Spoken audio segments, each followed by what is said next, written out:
Sud Radio, la France dans tous ses états, le face-à-face.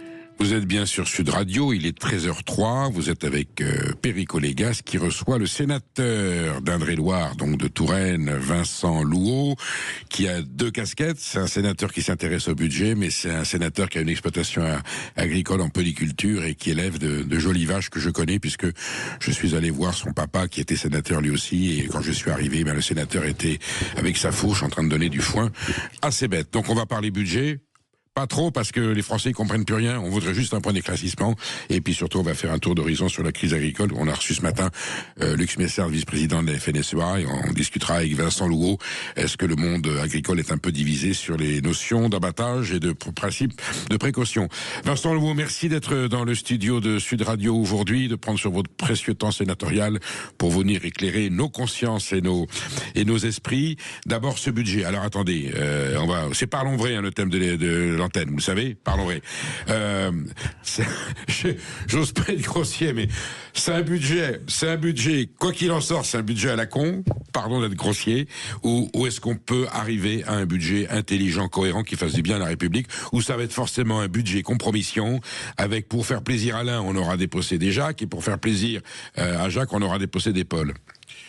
Vous avez bien résumé la situation. Bonjour à vous, Perico Légas. La situation est compliquée. Vous savez, dans notre monde, c'est toujours l'Assemblée nationale qui a le dernier mot. Heureusement. Voilà, heureusement, le peuple a le dernier mot. Nous, au Sénat, on a fait un travail qu'on a essayé de faire sérieusement. On a trouvé certaines économies, on a reculé sur certaines recettes parce qu'on a 2-3 valeurs. Et aujourd'hui, on a un budget qui est fortement dégradé, c'est-à-dire qu'on est plutôt à 5-6 milliards de hausse du déficit que prévu. Donc c'est pas une copie qui est entièrement satisfaisante pour les sénateurs, sachant que le gouvernement arrive avec une demi-heure avant la séance, avec un petit amendement qui dégrade encore de 4 milliards l'histoire. 5-6 milliards de déficit, c'est-à-dire qu'on aggrave un tout petit peu la dette. Tout à fait. Voilà. Bon. Tout à fait. Donc le jeu si on peut appeler ça un jeu, ce qui va arriver dans les prochains jours, une CMP, une commission mixte paritaire, alors, 7 députés, 7 sénateurs qui se réunissent en conclave, là c'est 2 jours, et qui vont essayer de trouver des points d'accroche pour les copies qui ont été travaillées en partie par l'Assemblée nationale. Ils n'ont pas fait la deuxième partie des missions du Sénat. Et la partie du Sénat, donc il y a une discussion. Ça veut dire qu'on se met d'accord, chacun apporte sa contribution, celle du Sénat, celle de l'Assemblée, commission mixte paritaire, elle porte bien son nom. Sans le gouvernement. Qu'est-ce qu'il en ressort? Un projet de loi Ce qui ressort, vous travaillez sur le texte tel qu'il est sorti de Sénat, vous faites ce que vous voulez, vous avez plutôt un crayon magique qui fait que vous pouvez écrire ce que vous voulez pour avoir une copie. Le tout, c'est trouver des points d'accord, parce que un consensus entre les deux chambres. Un consensus entre les deux chambres, une majorité, il faut que ça soit voté majoritaire, et vous avez un atterrissage. En cas de conclusion positive, donc avec une CMP conclusive, oui. Automatiquement ça repart à l'Assemblée nationale. Et quand même, voilà. Qu'est-ce qui va se passer à l'Assemblée nationale? Ça, je peux pas vous le dire. C'est là où on dit que l'Assemblée a le dernier mot. C'est là où l'Assemblée a le dernier mot. Il y a un consensus sénateur-député, il y a un texte qui sort de la commission mixte paritaire, un budget pour 2026, comment la République va être gérée, et si on se met d'accord, c'est voté par l'Assemblée ou pas? Voilà. Bon, là, quelle est votre inquiétude? Attendez, oui. C'est que si la commission mixte paritaire n'est pas conclusive, automatiquement ça repart en deuxième lecture et on fait un tour de tourniquet. C'est un mouvement. Pas au Sénat un coup? Non, à l'Assemblée nationale. Que à l'Assemblée, d'accord. Donc c'est un mouvement perpétuel. Ça peut ne pas s'arrêter. Vous les sénateurs, ça y est, vous avez dit votre mot. Voilà. Vous avez plus rien à rajouter. La commission mixte constate en fait le fait qu'on n'est pas capable de se mettre d'accord et ça bute.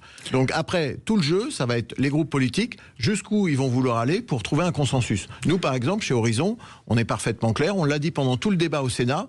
Vous êtes venu vous exprimer là-dessus, enfin voilà, je vous avais eu au téléphone. Je vous avais eu ou je vous avais dit très sérieuses. Non, on a des valeurs sur ce qui arrive à peu près en conclusion, c'est que quand on travaille sur les dépenses, nous sommes incapables de trouver des économies sur les dépenses. Et la seule façon de faire un budget, c'est d'augmenter les recettes. Donc c'est encore matraquer nos habitants et surtout nos entreprises. Donc là, on a deux visions du monde qui s'affrontent.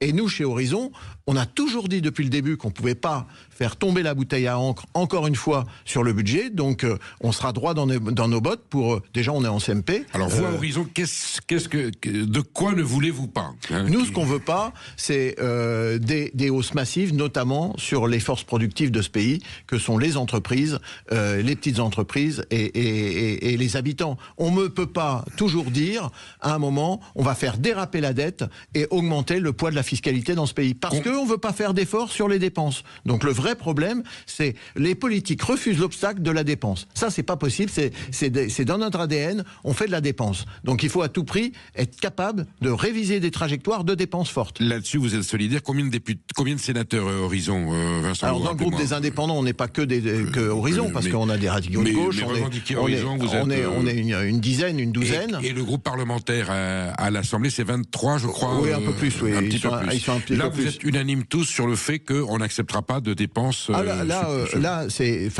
on va se refaire des bureaux politiques, on va rediscuter, mais aujourd'hui, la position, c'est celle-là, et qui était la même sur le PLFSS. Alors, la sécurité sociale, vous avez voté comment? On a voté, on s'est abstenu massivement. D'accord, c'est ça. Ça a été. Il est passé quand même, du coup. Il est passé quand même. Grâce à votre abstention, on peut dire que vous l'avez voté, parce que vous... Oui, mais ça n'a pas été compris. Quand on dit abstention, tout le monde dit, ça y est, Édouard Philippe est en train de dire, il vote contre, il vote contre, il vote contre. On arrête le délire. Aujourd'hui, c'est plus du tout la même situation. Sur le PLF, il y a quand même une butée qui est celle de dire, nous, pour nos enfants, on va pas... Pour le budget de la Sécu, on était d'accord. Oui. Là, qui dégrade de 23 milliards. Là, c'est la loi de finances, c'est le budget d'État. Voilà. Et ils nous ont refilé 4 milliards de dettes de la Sécu sur le budget principal. Et là, ça sera non. Et là, s'ils maintiennent ça, s'ils maintiennent ce déficit, ça sera non. Ça sera non, et surtout, ça sera non si ces 4 milliards, ou ces 5 milliards, ou ces 10 milliards, il faut les reprendre dans la poche de l'impôt sur nos habitants et sur nos entreprises. Est-ce que le gouvernement de Sébastien Lecornu a besoin de vos voix, Vincent Louault, celle des députés Horizon, pour faire passer ce budget, où il peut se passer de votre soutien? Je sais pas, j'ai pas fait les comptes. Non, mais ça va être Icarac, là aussi.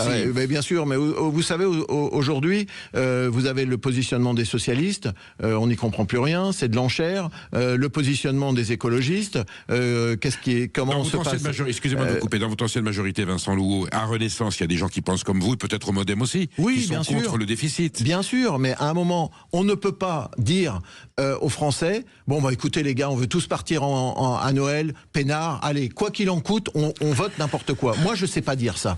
Donc, après, les députés feront ce qu'ils voudront. Mais moi, en tant que sénateur, je peux pas dire, allez, on arrête de s'embêter, on fait un budget quoi qu'il en coûte, et on fait encore de la dépense publique. Moi, vous savez, c'est sans moi. S'il est voté en l'état tel que le gouvernement le propose, là, vous êtes contre. Ça, c'est clair. Clairement, je vois pas comment on peut faire autrement. Par contre, il y aura peut-être l'abstention des socialistes qui permettra de faire passer. Chacun fera en son âme et conscience. Si le budget est voté, le budget est voté. Et puis vous êtes dans cette opposition à ce budget, c'est clair. Oui. Donc vous n'êtes pas content. Et il pourrait y avoir des suites. Mais après, il y a plein de fois où on n'a pas été content. On a toujours été constructif pour une seule chose. Nous, on veut que le pays avance et on veut trouver des solutions dans un contexte qui est extrêmement difficile. Alors, autre cas de figure, pour des raisons ou pour une autre, soit que des députés partagent votre opinion, à savoir ce déficit est inacceptable, ou que la gauche disent il est passé à gauche. Imaginez que ce budget, ce PLFSS ne soit pas voté. C'est quoi la suite du programme? La suite, elle est connue. C'est la loi spéciale et on recommence un budget en janvier-février dans un contexte de municipalité où les groupes politiques vont faire de la politique politicienne pour avoir des marqueurs, pour pas trop s'abîmer avant les élections municipales. Donc on n'est pas sorti de l'ornière. Mais ça, vous y êtes prêt, s'il est repoussé, vous préférez cette option? Non, nous on préfère rien. Nous on préfère. Vous ferez un choix politique. Oui, mais je cherche pas à vous coincer du tout, mais non. Voilà. Et là, il est trop tôt. On ne sait pas comment la CMP va atterrir. Est-ce que c'est un atterrissage plus vers encore plus de taxes, plus d'impôts? On s'y opposera. Si c'est un atterrissage sur la baisse de la dépense, on est beaucoup plus ouvert. Et après, si c'est la loi spéciale, il faut pas oublier une chose, c'est que tout ça, ça coûte un peu d'argent pour la France. Et surtout, on donne un message catastrophique à nos chefs d'entreprise qui savent plus où habiter. Et les chefs d'entreprise, qu'est-ce qu'ils font pour ceux qui peuvent? Ils commencent à regarder les avions et les trains pour se barrer de France. Donc on se réveille. réveille clairement sur le fait qu'il faut être constructif, mais le fait d'être constructif ne doit pas nous faire perdre dans de la dépense qu'on n'arrive pas à résoudre, et dans le fait d'augmenter bêtement toujours les impôts. Vincent Loup, on va aller un petit peu plus loin dans le pied dans le plat. Il y a le 49.3 dont monsieur Sébastien Lecornu a proclamé qu'il ne s'en servirait pas. Or, c'est précisément dans ce genre de situation que le 49.3 est utile, et c'est pour ça qu'il a été conçu. Alors, c'est vrai que ça contournerait un peu le vote du Parlement, mais la priorité, c'est quoi? C'est que la République française ait un budget qui tienne la route, ou qu'on reparte dans des négociations infernales avec une situation politique chaotique. Le 49.3, vous y êtes pour, s'il faut passer? On l'a dit très tôt. Vous savez, moi je chasse plus, mais j'étais chasseur. Et il faut des cartouches adaptées au gibier. La Constitution nous donne la cartouche du 49.3. Moi, je suis désolé, vous décidez de pas utiliser la cartouche. C'est surréaliste comme situation. C'est surréaliste. Non, mais moi, institutionnel. Édouard Philippe a été parfaitement clair là-dessus. Gérard Larcher, parfaitement clair là-dessus. On se coupe de certaines possibilités, et là aujourd'hui on a le Parti Socialiste qui dit peut-être qu'on pourrait faire un 49.3, mais on n'ose pas le dire. Abusé, y compris dans des situations de majorité totale, parce qu'on voulait contourner un débat interne. Mais aujourd'hui c'est un médicament pour la situation. Bien sûr, mais encore une fois, moi, et il faut pas le dire, simple sénateur de la République, je force est de constater que quand on n'utilise pas tous les outils de la Constitution, on passe à côté de certaines choses qui, au bout du bout, commence à nous coûter un pognon de dingue. On est bien d'accord. D'accord. Phrase très très chère à Emmanuel Macron. Vincent Louveau, vous êtes un sénateur, Horizon, ex-chasseur, agriculteur, et là, merci pour cet éclaircissage sur le budget. On voit que c'est pas simple et que c'est pas terminé. Et voilà, on continue cette heure d'échange, mais on va aller sur un sujet tout aussi douloureux, mais qui nous touche de beaucoup plus près et qui est beaucoup plus tragique, celui de la détresse de nos agriculteurs. Vous restez avec nous, vous nous appelez au 0826 300 300. Emmanuel Galasso prendra vos questions et Vincent Louveau y répondra sans détour. Sud Radio, la France dans tous ses états. Je reçois Vincent Louveau, sénateur Horizon d'Indre-et-Loire. Nous venons de faire un jeu d'horreur des mots en franglais, un débriefing sur la situation du budget, mais qui était très éclairant. Donc à suivre, Vincent Louveau, on viendrait nous décrypter ce qui va se passer. Et là, comme Vincent Louveau est, je déteste l'expression de exploitant agricole. Vous êtes un paysan français, fils de sénateur qui lui-même est paysan, et votre papa continue à donner un coup de main. Vous avez une exploitation en Indre-et-Loire, donc polyculture, céréales, et puis vaches. C'est quoi comme race de vaches? C'est des limousines. C'est des limousines, merveilleux. Donc vous êtes un sénateur de terrain qui est confronté à la réalité. Pas de cas de dermatose, il me semble, pour l'instant en Val-de-Loire, dans la région Val-de-Loire, mais ça peut toujours arriver. Comment vous vivez cette crise? Comme une injustice terrible? Est-ce qu'on aurait pu l'éviter? Est-ce que cette crise se nourrit des faiblesses d'une agriculture française qu'on n'a pas parée, qu'on n'a pas prévenue avant? Alors ça, clairement. Alors, on va commencer comme ça. Clairement. Aujourd'hui, la dermatose n'est que la goutte d'eau qui fait déborder le vase, d'un vase qui est archi plein, d'une agriculture qu'on abandonne depuis une vingtaine d'années. Cran par cran, l'avion baisse, pour finir, peut-être depuis 50 ans, avec un solde de commerce extérieur qui sera comme il y a 50 ans. C'est ça, la réalité de l'agriculture. On l'a dénoncé au Sénat avec des rapports, tout le monde l'a dit, tout le monde l'a constaté. Personne n'a jamais arrêté la trajectoire qu'on applique sur l'industrie, qu'on applique sur l'automobile, qui est exactement la même, qui est une idéologie mortifère de décroissance. On est dedans. Et pendant ce temps-là, en même temps, comme vous continuez à manger, automatiquement, il faut importer. Donc, on s'expose à moins de production agricole et à plus d'importation. Alors, pour revenir à cette crise, aujourd'hui, vous avez une conjoncture qui est ultra spécifique.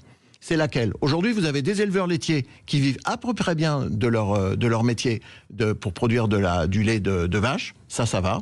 Vous avez des éleveurs de viande bovine qui ont retrouvé des prix sur les élevages bovins. Ça allait jusqu'à l'arrivée de cette maladie qui vient complètement faire peur à tout le monde et perturber les choses. Et après, vous avez une viticulture en état de faillite, surtout dans le sud-ouest. Incroyable. Qui est en état de faillite, où on a 50% des coopératives qui vont couler, où on a des liquidations, où on a des suicides, parce que, vous savez, ça devient très douloureux.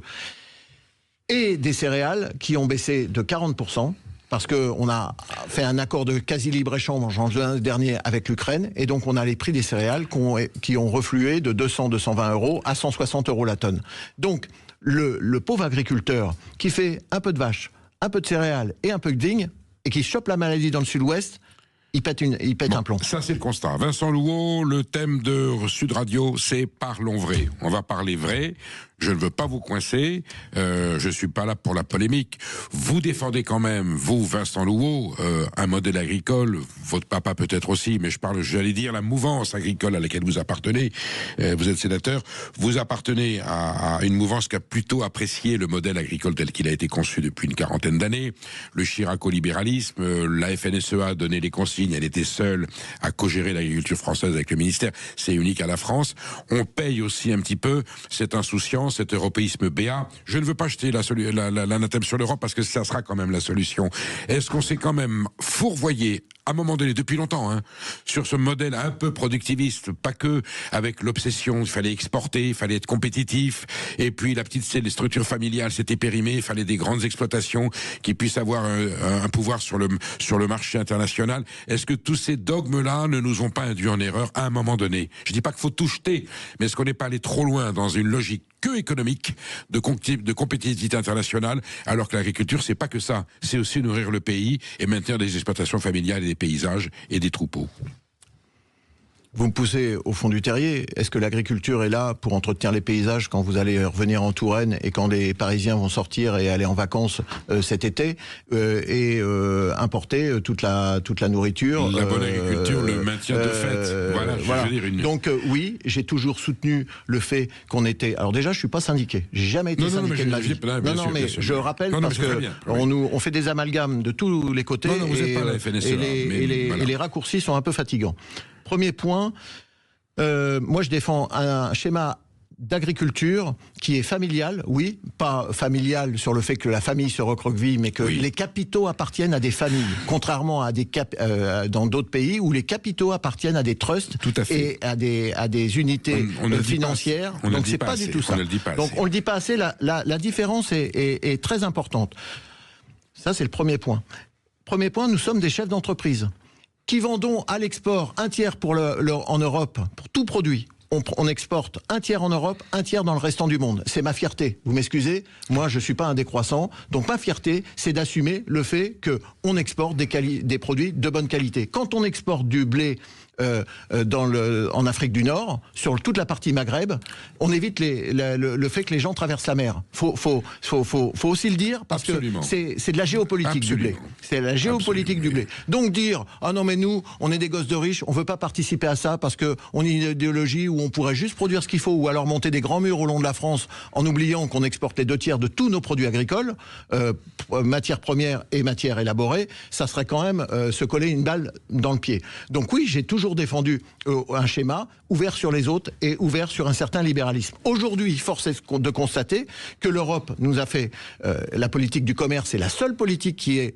européenne, c'est pas du tout la politique agricole commune, c'est la politique du commerce. Merci de préciser. C'est important parce que la politique agricole commune est une politique nationale d'équilibre national, donc c'est chaque pays qui l'applique, alors que la politique du commerce c'est une politique européenne. C'est pour ça que Mercosur, par exemple, ils ont même plus besoin des États pour le signer. Je referme la parenthèse. La PAC, ce sont des subsides qu'on donne à des agriculteurs qui peuvent pas vivre de leur travail parce que leur matière première est sous-payée, ils doivent être compétitifs, donc on compense par des subsides. Tout à fait. Les paysans n'en veulent pas, ils veulent pas d'assistanat. Tout à fait. Ils veulent vivre de leur travail. Non mais Perico Légas, moi je suis un mec sympathique, mais la réalité c'est qu'on vit dans un monde mondialisé. Alors moi, demain je veux bien un nouveau système comme l'électricité, où on me dit, comme les prestataires éoliens, où on leur dit, on leur garantit le prix de rachat de l'électricité. Moi demain, je veux bien que la politique agricole commune soit transformée pour qu'on garantisse des prix d'achat. C'est pas le choix qui a été fait. On a donné des subventions parce que ça s'appelle les boîtes rouges de l'OMC. Notamment payées par l'Allemagne. Voilà. Donc on donne des subventions aux agriculteurs pour compenser le fait que, oui, je vends du blé au cours de Chicago et sur Euronext, qui est le cours mondial.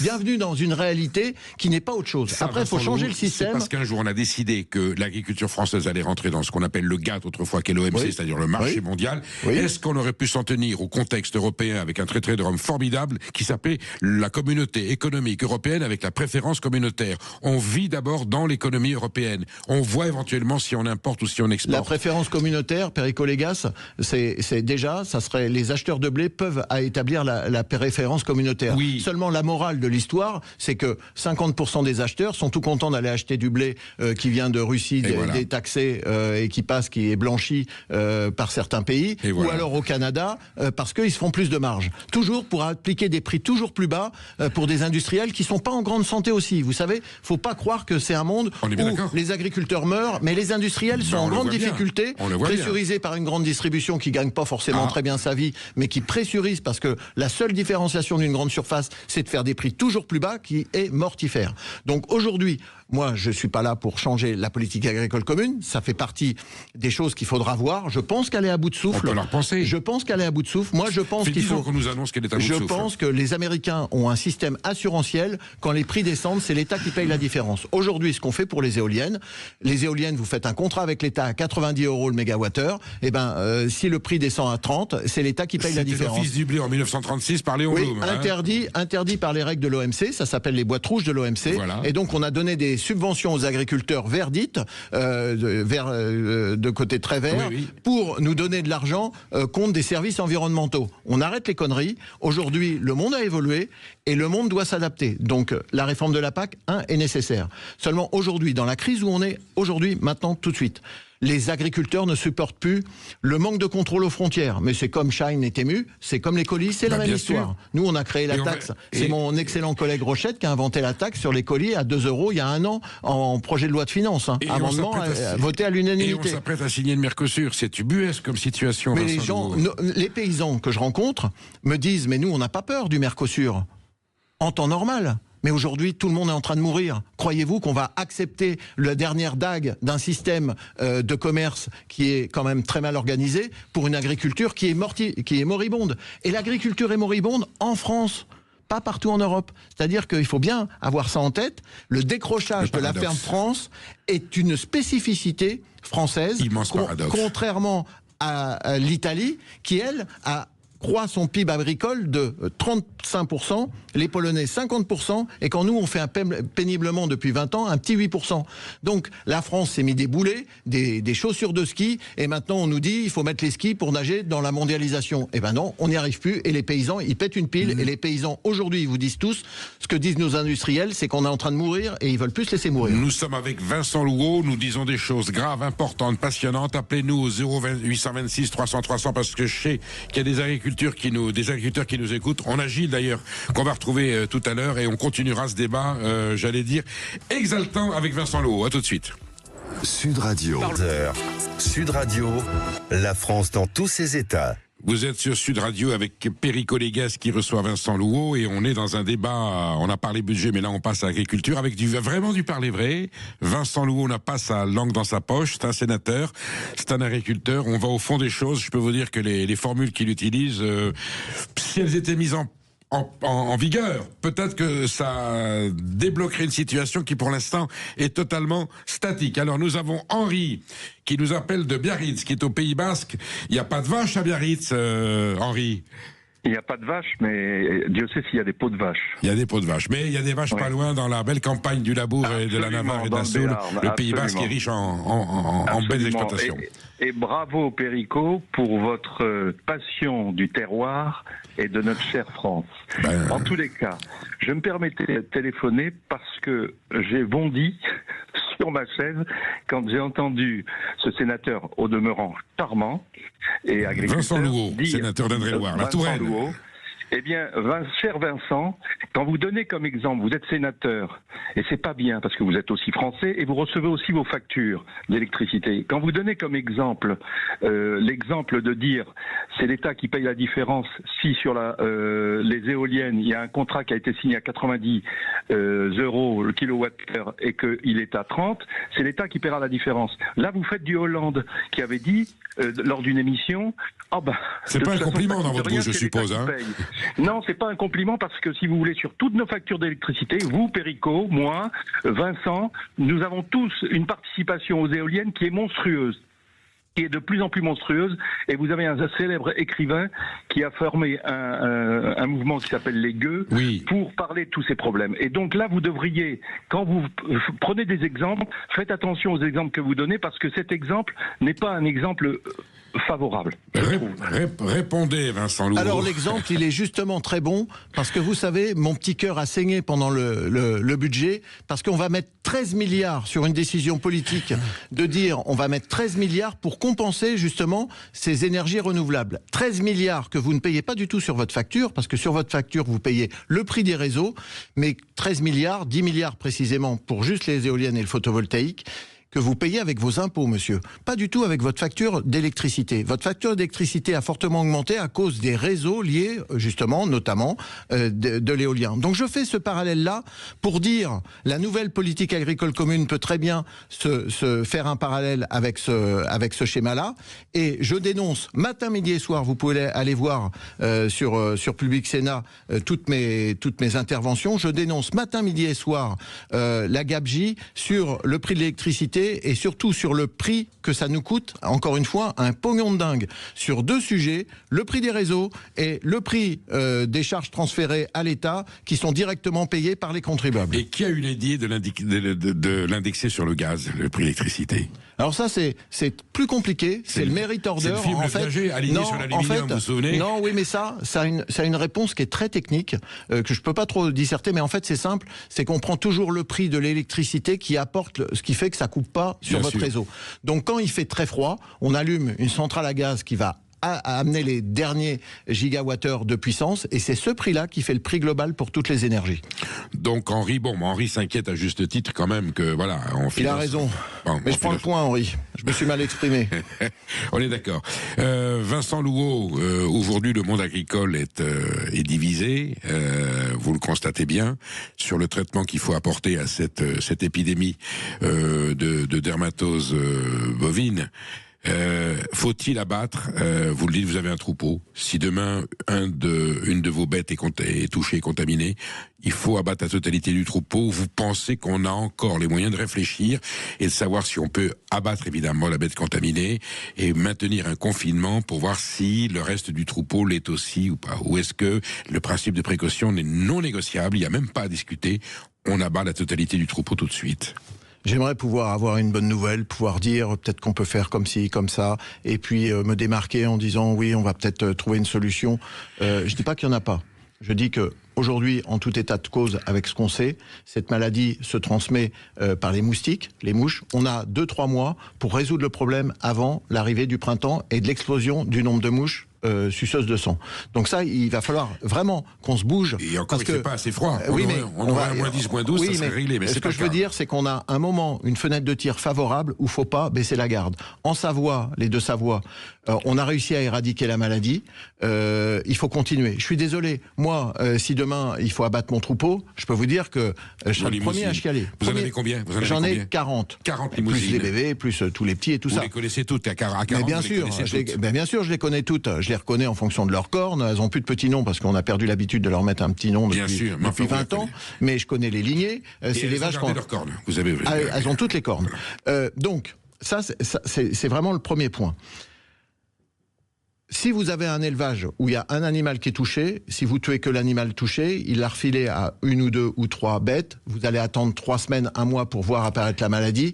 Alors, on pourrait envisager de le faire en vaccinant tous les animaux de l'élevage en question et attendre, et on les tuera 10 par 10. Jours, hein, c'est entre 5 et 28 jours. 28 jours. Le fait que la maladie apparaisse.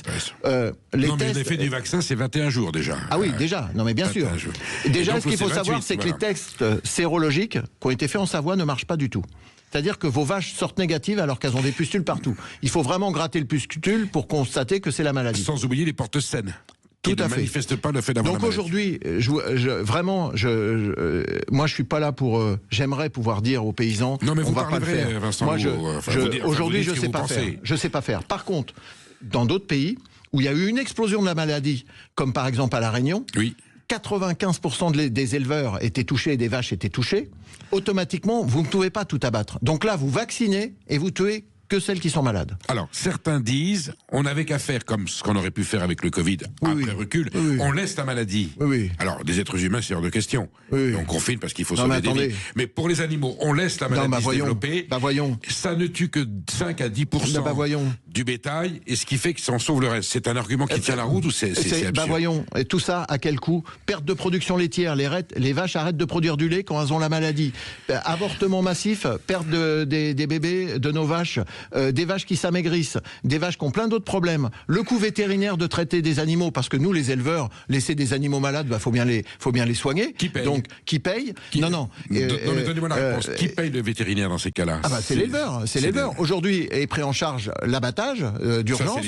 Ça, c'est l'État. L'État paye les vaches et c'est pas une opération anodine pour les agriculteurs. Moi, j'ai défendu des agriculteurs qui ont été indemnisés et qui n'avaient pas, l'État n'a pas été au rendez-vous tout à fait là pour l'argent. Parce que vous savez, quand vous tuez un élevage, le temps de racheter des vaches, ça vous arrivez à les racheter, c'est le plus facile, mais il faut attendre après que les bébés arrivent. Vincent Louot, c'est le plus facile. J'ai rencontré les éleveurs du Massif central qui m'ont dit par exemple comme des vaches comme la Salers ou certaines races, on n'en trouve plus. Bien sûr. Donc je vais remplacer par de la blonde ou par de la prime, mais ma race Salers de terroir, la solidarité entre agriculteurs, c'est aussi le fait d'une chose, c'est de dire, moi par exemple, si on me demande 5, 6, 10 génisses à donner, à vendre vraiment prix coûtant à des éleveurs qui veulent se refaire en Savoie, des limousines, si vous voulez des limousines, vous m'appelez, je dois en avoir 4 ou 5, des belles femelles que je peux vendre à pas cher, et ce serait ça aussi la solidarité qui serait bonne et saine. Évidemment, mais je crois qu'elle existe dans certaines régions. Gilles, Vincent Louot, nous avons Gilles qui nous appelle de Sérignan. Bonjour Gilles.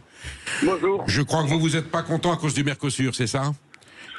Ça, mais surtout, moi je me dis, avec tous les problèmes que cause l'Europe, parce que tout le monde se plaint de l'Europe, moi je me dis, si le Mercosur est voté, pourquoi le président ne met pas dans la balance une petite de l'Union européenne? Et au moins on verrait la valeur de la parole de la France et le port de la France au sein de l'Europe. C'est-à-dire que vous cesseriez de participer au financement de l'Europe, si je comprends bien, à hauteur de... Vincent Louot, c'est Et on verrait le poids de la parole de la France. Oui, c'est une forme de, c'est pas un chantage, mais enfin ça y ressemble un petit peu. Vous savez, là où vous marquez le point, c'est que le poids de la parole de la France a complètement été délaissé par nos technocrates à Paris, et que on avait historiquement des alliés qui étaient les Polonais, qui étaient les Italiens, les Hongrois ont toujours été nos alliés dans la politique agricole commune. Force est de constater qu'on a perdu ce lien.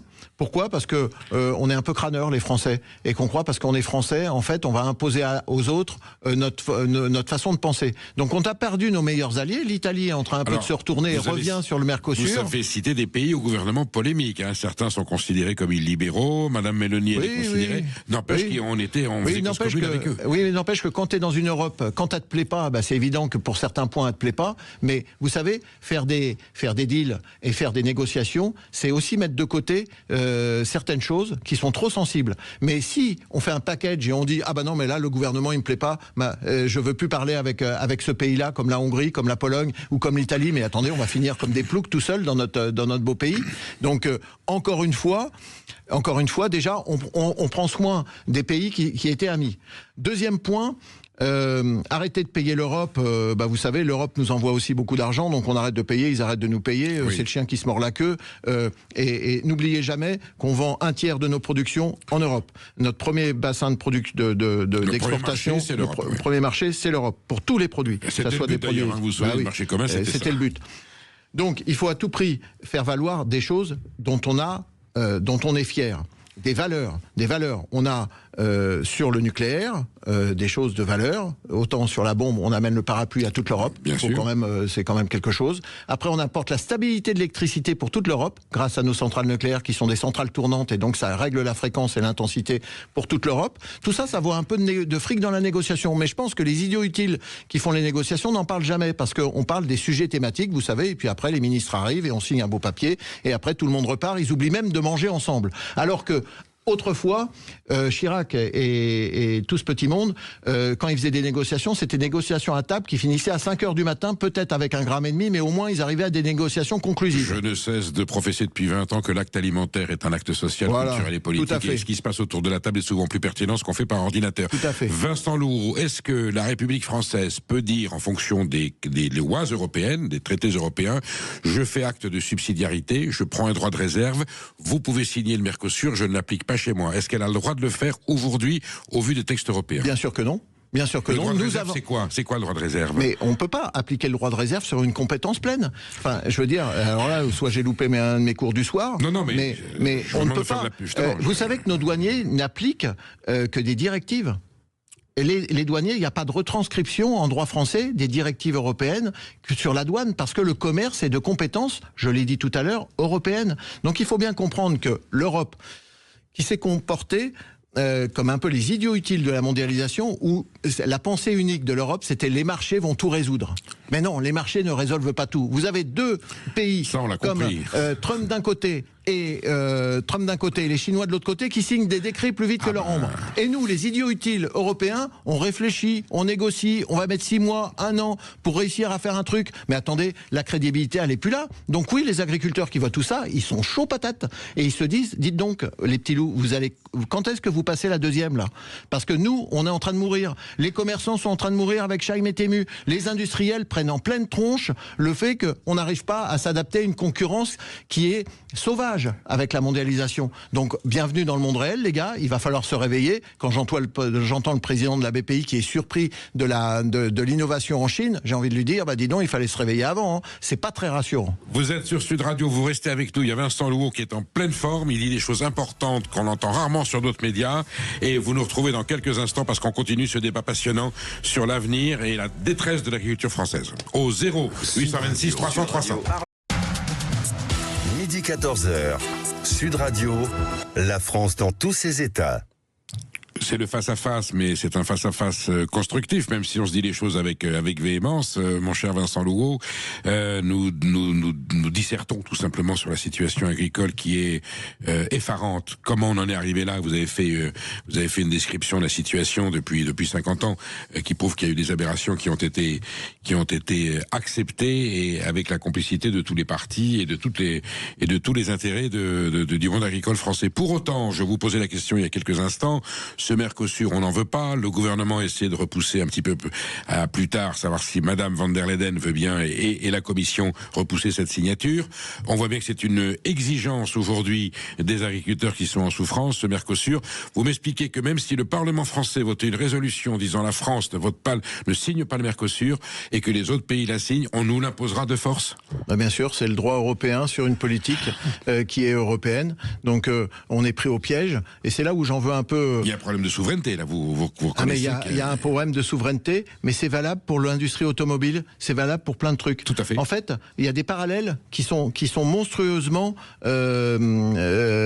délirants, en fait. Aujourd'hui, ce qui arrive à l'agriculture va arriver à notre industrie automobile, arrive sur le commerce avec Chaim et Tému qu'on n'arrive pas à endiguer. Oui. Si on ne se réveille pas, l'agriculture, ça sera le problème de demain pour tout le pays. Première année où nous serons peut-être déficitaires, c'est qu'on aura importé plus de produits alimentaires que nous en aurons exportés. En valeur, tout à fait. En valeur, tout à fait. Alors c'est une grande fierté. Hein. L'excellence de l'agroalimentaire et de l'agriculture française, aujourd'hui on s'est fait passer devant le nez par le Made in Italia qui a été vendu partout dans le monde, et les Italiens y arrivent. Et nous... Comment on en est arrivé là, Vincent? Mais on en est arrivé là, surtransposition, normes aberrantes, une volonté idéologique, en fait, de réparer des choses qui ont été abusives. On a été peut-être une corporation assez trop forte à un certain moment, où on a refusé de voir qu'on portait atteinte à l'environnement à un certain moment. Donc on a mis du temps à cranteler le fait qu'il fallait prendre soin, et que la demande aussi de nos habitants, c'était une meilleure façon de produire. On a fait énormément d'efforts depuis 20 ans. Oui. On a fait... Justement, alors la loi d'avenir sur l'agroécologie, Stéphane Le Foll. Ensuite, Julien de Normandie, alors la loi Egalim 1, elle part, vous vous souvenez du départ en fracas de Nicolas Hulot qui dit on m'a menti. Oui. Julien de Normandie dit non, c'est important, il faut la remettre en place, on fait une loi Egalim 2, arrive le Covid. Ensuite, il y a la loi CME ou CLME. Est-ce qu'à un moment donné, le gouvernement de la République, est-ce que la République a pris le dossier à bras-le-corps? Est-ce que dans la loi agroécologie, il y avait des choses valables qu'il fallait garder? regardé. Il y avait des choses valables qui ont donné une impulsion et qui ont bien marché. Franchement, aujourd'hui, on ne peut pas dire que les agriculteurs continuent à faire ce qu'ils faisaient il y a 30 ou 40 ans. Mais bien sûr, on a résolu les problèmes. On a fait c'était sûr, tous les...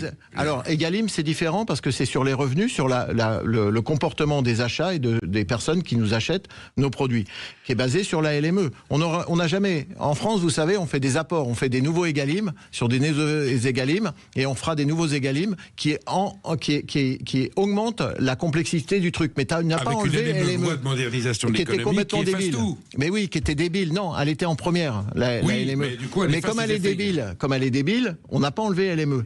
Donc quand vous montez une maison sur des fondations pourries, ça peut pas marcher. Et ça, c'est le tort français. C'est nous, les parlementaires, on fait des apports dans la loi. C'est-à-dire, on repart jamais d'une feuille blanche pour écrire quelque chose de bien. Et là, vous voyez que le système, il est à bout. La complexité administrative, la complexité même pour les acheteurs. Aujourd'hui, vous faites de la viande emballée à vendre au Leclerc pour rentrer dans le marché. C'est hyper compliqué. Il faut trouver un directeur de magasin qui s'adapte et qui dise, non, on va pas passer avec tes accords d'achat et tout ça, on va faire ça en loose day. Mais c'est ça la réalité de la complexité dans laquelle on nous a mis. Michel-Édouard Leclerc était ce matin sur une radio du service public. Il disait, heureusement que nous sommes là, nous aidons localement les agriculteurs en détresse. Oui. On leur paye le... Oui, voilà. Mais lui, on le connaît. Moi, j'ai mon cousin qui fait des pommes bio. Il se retrouve avec des pommes qui viennent des quatre coins du monde, à côté de ces pommes bio. Et mon cousin, il sert d'animation de la tête de gondole pour vendre de la pomme, où il fait beaucoup plus de marge, parce que... Donc, on arrête de nous prendre pour des idiots utiles. On vous a vu. Eux, ils veulent des prix. Ils font pareil avec les tomates cerises. Ils sont en train de sacrifier les 4000 producteurs de tomates cerises parce qu'ils préfèrent du Maroc où ils font plus de marge. Donc on vous a vu, j'ai envie de dire, ne nous prenez pas que pour des débiles. Monsieur Michel-Édouard Leclerc, que j'aime beaucoup et que je connais très bien. Vincent Louveau, la grande distribution aura été quand même, alors bon gré mal gré, une des origines du drame agricole français. Ouais, alors on n'a pas que ça, parce que vous savez, la surtransposition nous a fait beaucoup plus de mal. Là, la nouvelle norme sur les engrais qui arrive, 150 € de taxe à la tonne d'engrais, c'est 60 € de l'hectare qui disparaît pour l'agriculteur. C'est un drame. Moi, j'ai mes copains céréaliers, ils n'y arrivent plus. Du blé à 160 € la tonne. Moi, j'ai envie de dire aux fonctionnaires de France, demain, est-ce que j'ai envie de vous payer au cours mondial de la fonction publique, qui est peut-être à 800 €. Ça va peut-être gueuler. Et on vous donnera des aides pour compenser la différence, mais on vous mettra tellement de conditionnalités sur le fait qu'il faut faire tout bien comme il faut pour pouvoir qu'on vous donne la différence. C'est quand même ce qu'a fait l'État. On a perdu 35% des subventions agricoles depuis 20 ans sur l'agriculture, en euros constants, et en même temps, on nous annonce moins 25% sur la politique agricole commune prochaine. Bon, si vous voulez faire un grand plan de licenciement sur l'agriculture, faut pas vous y prendre autrement. Donc aujourd'hui, la révision de la trajectoire, il va vraiment falloir la faire. La simplification promise depuis 20 ans, personne n'est capable de planter un boulon dans ce pays de simplification. On a quand même l'outil des décrets et des arrêtés où on pourrait travailler sur le réglementaire. Ah bah non, on nous dit il faut une loi, tout le monde se renifle pour savoir comment on va faire. Mais attendez, c'est quoi cette histoire? On est un pays quand même ubuesque. On a tellement créé de systèmes étatiques, de normes, de protocoles, qu'aujourd'hui le système est autostable. Et j'ai dit hier, de façon très agacée, moi je n'ai plus l'influence auprès de la ministre pour lui dire on arrive à avoir des victoires. Moi, sénateur d'Indre-et-Loire, je n'ai aucune victoire en parlant et en essayant de faire bouger les lois. C'est un constat douloureux. Vincent Louveau, on a l'impression que le syndicalisme agricole est en train de se redistribuer, se bouleverser. On avait une FNSEA dominante depuis très longtemps. Est arrivée la Confédération paysanne, la coordination rurale, qui est une scission plus ou moins, conservatrice de la FNSEA. Aujourd'hui, c'est la CR, c'est la coordination rurale. On recevait hier pendant 1 heure Bertrand Vantaux, son président. C'est elle qui a l'air de prendre la tête de ce combat. La Confédération paysanne, qui était très à gauche, a l'air de faire du suivisme, et on sent qu'à la base de la FNSEA, il y a des gens qui disent on se sent plus représenté par notre sommet. Est-ce que le syndicalisme agricole aujourd'hui peut devenir reconstitué, efficace et apporter des solutions? Non, mais le syndicalisme agricole a exactement le même symptôme que la politique. Les grands partis politiques ont disparu, ils sont en dessous de moins de 5%, et aujourd'hui, ou à 5-10%, je dis à la FNSEA, bienvenue dans le monde réel. Comme le PS et le RPR. Et voilà, exactement pareil, bienvenue dans le monde réel. Et j'ai envie de leur dire, vous savez, quand on refuse un meilleur partage de la politique agricole commune et qu'on freine le fait de mieux répartir entre les zones intermédiaires, les zones du Sud, la manne financière de la PAC. Ils ont gardé l'essentiel de la PAC en fait, pour les gros céréaliers. C'est le même prix à l'hectare que vous soyez riche ou pauvre. D'accord. Ils n'ont jamais voulu toucher à ça parce que pour eux, c'était une ligne rouge. Bon, j'ai envie de dire, maintenant, vous allez payer l'addition. Vous n'avez pas voulu toucher à vos situations de rente. J'ai envie de vous dire, maintenant, il est trop tard. Et les gars du Sud et des zones intermédiaires sont bien agacés et ils sont pas contents. Et comme ils sont pas contents, ils changent de crèmerie, comme les partis politiques. Quand on n'est pas à la hauteur, c'est pas les autres partis qui sont bons, c'est nous qui sommes mauvais. Bon, en tout cas, Vincent Louot, vous ne nous annoncez pas un apaisement de la situation. Pourtant, les problèmes sont posés. Il y a des solutions ou non? On va parler des... Oui. Il y a des solutions, je reviendrai pour pouvoir vous parler des solutions. Oui. Il faut juste une ambition politique, il faut du courage politique et il faut ramener le bon sens dans tout ça. Et à un moment, on résout les problèmes un par un et on les coche les cases un par un et on arrête de tourner en rond à ne résoudre jamais aucun problème. Aujourd'hui, on voit ce que ça donne. Le monde agricole est en train de mourir et il ne se laissera pas mourir et il va poser beaucoup de problèmes dans les semaines à venir. Pourquoi? Parce que la population se retrouve dans cette problématique agricole. J'ai parlé de l'industrie, j'ai parlé des commerçants, tout le monde est en train de mourir et que aujourd'hui, on n'a pas envie de se laisser crever. Bon, merci Vincent Louot. Vous reviendrez parce que vous parlez vrai et je pense qu'on aura l'occasion de encore débattre de façon constructive sur l'avenir de cette agriculture qui est quand même l'âme de la France. C'est ce qu'on a de plus précieux. Merci d'être venu. Voilà, bonne fin d'année si on ne se revoit pas d'ici là et certainement l'année prochaine. Le sapin de Noël Sud Radio. Allez, on termine cette émission en beauté avec une gagnante qui remporte le cadeau du jour. Florence. Bonjour Florence. Bonjour. Qu'est-ce que vous prenez le matin, Florence? Qu'est-ce que vous prenez le matin au petit déjeuner? Un café, bien sûr. Et maintenant, vous allez pouvoir faire votre café avec la Ninja Luxe Café, la machine qui vous offre une vraie expérience de barista. Alors, vous aurez le choix entre l'espresso, l'americano, le latte, le cappuccino. Enfin, je vous souhaite de très heureux petits déjeuners. Vous avez quelqu'un à côté de vous pour prendre le petit déjeuner le matin? Oh oui. Bon, alors vous pourrez faire du café pour deux et entamer la journée en bonne forme. Tout le monde. En plus, elle est magnifique. Bon, mais en tout cas, Florence, vous êtes où? Vous êtes à Paris, c'est ça? À Paris, oui. Bon, eh bien, bonne matinée, bon petit déjeuner grâce à Sud Radio. On vous embrasse et bonne fin d'année. Et si vous aussi vous souhaitez remporter un cadeau, vous écoutez Sud Radio toute la journée et dans chaque émission, un cadeau à gagner jusqu'à Noël. Merci pour votre fidélité. Tout de suite, Brigitte Lahaie sur Sud Radio. Très bonne journée à tous.